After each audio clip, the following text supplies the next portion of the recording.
Morning, everyone. My name is Paul Beyer. I'm from GAI Insights, and welcome again to our daily GenAI executive briefing, where we discuss and rate the top news items. Our team of AI analysts rate each article essential, important, and optional in order to save you time so you stay current with your leadership role. Kaj, you want to kick us off? Okay, thanks, Paul. So the first news that we have today is from Amazon. So Amazon recently launched its Q chatbot as part of the reinvent sessions that were going on, but it is already having problems with severe hallucinations and it's leaking confidential data. So I think we should be clear, this is not news from Amazon, but news about Amazon, because it hasn't been confirmed, but so just to be clear.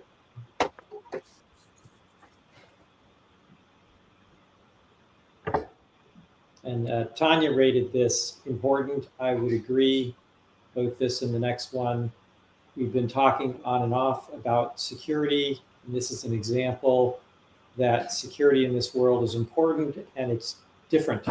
And we're going to have to develop new defenses. Every security for a new technology is an arms race, and the arms race here is just beginning. And Tim, is this another example of the pressure to market, time the market pressures on these companies? So Amazon had their big users group. OpenAI had their debacle. They looked like they were pushing out things, and we've got 72 issues a week after this product launch, apparently. You could certainly infer that. I'd be interested in others' opinions. You know, motivations are hard to discern precisely, but the MO of Silicon Valley for a couple of decades at least is move fast and break things. And they have moved fast. It appears they may have broken some things. Yeah, I do think the competitive pressures are huge. I mean, I think these are a different beast, right? We're talking about stuff that's now probabilistic, and it's really, everybody talks about it like I think it's more of a mesh or a swarm. The behavior of these large models, they're very powerful, but they're not traditional deterministic behavior. So I think it's a combination of speed to market, but also it's a whole new category. So it sounds like important is a rating. Yes. Yes. Great. Next. Okay. So the next one is more of a sort of research paper or a research exercise that has been done. So basically, it says that if you prompt ChatGPT with repetitive words, such as, for example, a poem, after some time, it sort of starts leaking training data. And as part of this research, someone has been able to leak a good amount of training data from ChatGPT. I think this Right. also is important. Like John said, like these are new things, and this is such a crazy hack that you just tell it to repeat poem, infinitely, and then it starts leaking stuff. It also shows that it does seem to memorize some stuff, especially particular bigger models like this do seem to memorize some of the training data because they were able to find actual information that's on Wikipedia, so they know it's exactly the right thing. The other training data that it generated, it's hard to tell if it really was training data or not, or if it's just generating something that looks like training data. But there's a lot in this paper too, though, so it really takes some time to go through it. So I I agree. wonder for I'm sorry, Tim. Go ahead, Udo. I wonder whether we should consider rating this as essential. Remember, or consider Mayo Clinic or somebody like that developing their own models or fine-tuning models on proprietary data. So this type of leakages can be really bad for them when somebody at the customer site or somewhere else tries to get that data out of the model. So it's something to seriously watch for.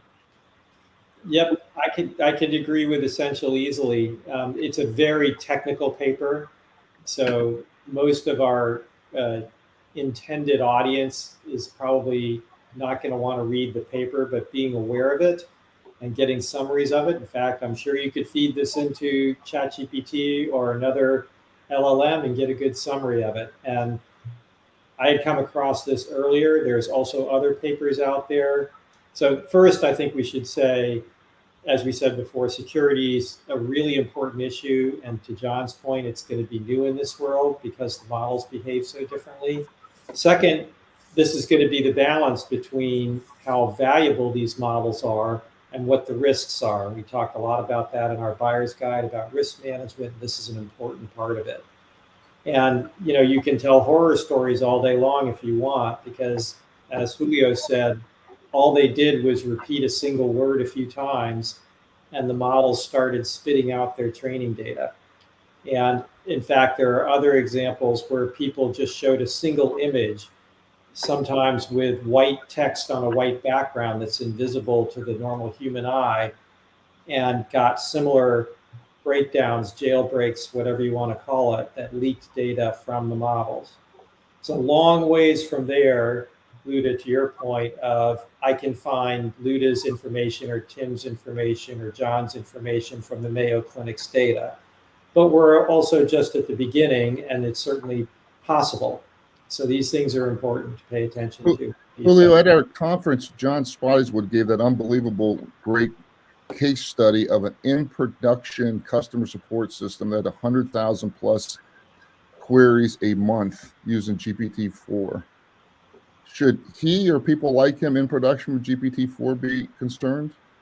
I think security is a huge concern. I don't know that this particular attack is a concern for users of GPT-4 because it's about the training data, not about the customer's data or the user's data, the enterprise's data. And I believe, like I said, there's a lot in this paper. I believe this only applies to GPT-4. I don't think it worked for GPT 3.5 or for other models. But there will be other similar attacks for other models. It's actually the reverse of that, Julio. Okay. It was done on GPT 3.5. So that's another issue, is each version of the model, like GPT-4, we assume and hope is better at protecting against these things they've discovered. And they did not test against GPT-4. So it's not, Amanda, important? Yeah, I'd say it's important, but I agree with a lot of the previous feedback. When we start getting into like these type of more like research and stuff like that, I don't think the average user is going to dig into these kind of documents. But I think just in general, the topic's important. Great. So important. Next one. At least before we leave this, at least for the leader, this to me suggests they need to continue to make sure that their dev plans have sufficient training or sufficient testing in this, at least mitigate some of these risks. And not to think these things are post query processing is what a lot of larger organizations are doing as well. So again, it's not that overwhelmingly complicated to put a filter on the outputs of the LLM to attempt to identify any leakage of data. Great. It's important. Next. Okay, the next is from Google. So Google has again postponed its Gemini launch.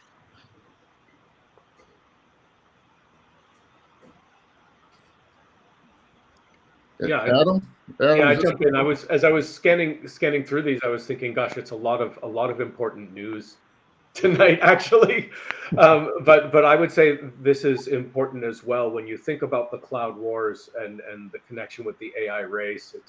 It's essential to understand with these biggest players who's pushing and who's slipping, and to cancel some events and sort of scrub it off to a little problem. It's worth taking note of as people make plans and look at where they're going with these things. But also as has been mentioned, people are rushing. Corporations need to rush into production with these models to avoid falling behind. But then we discover all these security issues and things. So yeah, I just think with people who are in the Google ecosystem, like with their business, and they've been waiting on Gemini, right? And kind of thinking, I don't want to have to go to OpenAI. I don't want to have to go to Microsoft, right? This is my cloud. This is my ecosystem. It's important to understand a delay like this. That's for this specific news. That's what I was saying.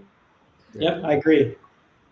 It's interesting to me. I think that I believe that when you have breakthrough innovations that are relatively close but dangerous to the core of the business, it's harder for that business to move forward. So I bet some of the challenge in Google is that because it's a substitute for search compared to like Microsoft, where it's incremental new revenue because Bing is trivial in terms of their search stuff. I actually think it's going to be organizationally more difficult for Google to innovate in this area than Microsoft.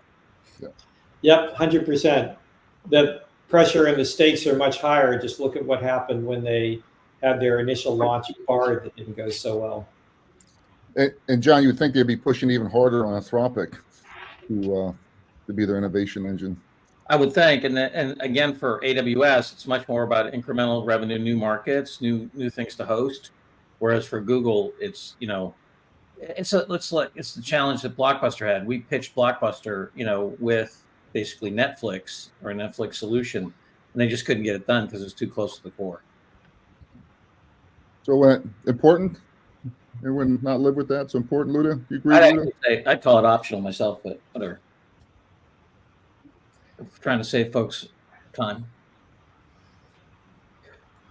Yeah, I was on the fence, to tell you the truth. It's one more delay. It's an important company, as Adam said. But, software delays are not that unusual. They must have found something that prevented them from. Yeah, exactly. So they need to fix it. Yeah, I was vacillating between optional and important, because if we don't have the insights of why they're doing it, so it's maybe that's good to delay it a little bit and then come out with flying colors. So it's very hard to judge, but I would say optional. One argument for optionals, this is really a roadmap issue, and we've talked in general on the roadmap issues, pushing them to optional until it's actually shipped. Yeah, I would. Okay, yep. Great. So Adam, can you live with optional? Great. Next. The next one is from OpenAI. So there's a delay on OpenAI's part as well. So the GPT store will be delayed to next year. We say this one's optional as well for the same logic? Yeah. I would. Yeah, I mean, it's really only a month delay, and they did have a little bit of tumult in the last couple of weeks. All right, next. Okay. The next one is from Alibaba Group. So they have unveiled a cutting-edge character animation technology called Animate Anyone. So this has been being highlighted over the Twitter feeds like anything. So you can try it. So you can just give it a image and it will start animating your image or generate animations based on your image. Looks great, but it wasn't in the initial list, was it, Ankash? It was there, Tim. I think it was there. Yeah, I didn't see it. I didn't see it. Oh, I saw it. I saw it somewhere. I saw it. Yeah. That's it. Somewhere. I saw it somewhere. Anyway, I would put it down as optional as a bunch of folks who are headed here. I think it's cool and interesting, but I'm an AI leader. I know there's stuff that can help me do this. Yeah, I think we're about to be inundated with computer-generated influencers or wannabe influencers by all kinds of consumer products, consumer product companies. Yep. Yeah, optional. Great. Next. Okay. Next one is from ByteDance. So it seems like ByteDance will launch a platform soon, which will be on the lines of OpenAI GPTs. So they are calling it a bot development platform, and it will be launched in public beta at the end of this month. So roadmap. I'm sorry. Go ahead, Luda. I would say optional at least for now until they release it. Yeah. I was going to say roadmap, so it's optional, but I think we're going to end up seeing all kinds of GPTs like features added to everything. So, yep. Absolutely. That sounds like a "me too, I'm coming announcement." Yep. More evidence of the Chinese efforts here, and again, the geopolitics of this stuff. But yes, I agree. Okay. The next one is from OpenAI again. So OpenAI has agreed to buy $51 million of chips from a startup backed by CEO Sam Altman. And these are the chips are called neuromorphic processing units or NPUs. Speaking of geopolitics, I think the Yes. header makes it seem like maybe there's some conflict of interest, that it was backed by Sam Altman or whatever. I think the interesting part is at the very end of this article, where the intrigue between the U.S. investments and the Middle East investments, and then their relationship to China. So I think that, well, yeah. So I think that's the interesting part of this article. It feels optional. It's another example of poor board governance, but Yeah, I think it's interesting, but I would characterize it as optional. The most important point for our audience is the continued issue with resources, specifically chips. That is still the bottleneck problem in getting more of these products to market more effectively. But Yeah. there's lots of stuff to talk about, but to me was the big issue. Yeah, I think also, if you're a global company, the geopolitics of the hardware stack and the software stack is going to be very, very important. Yeah. If I'm UBS, like what I'm going to be running in Europe, what my suppliers are investing in, it's gonna play out over the next 3-5 years.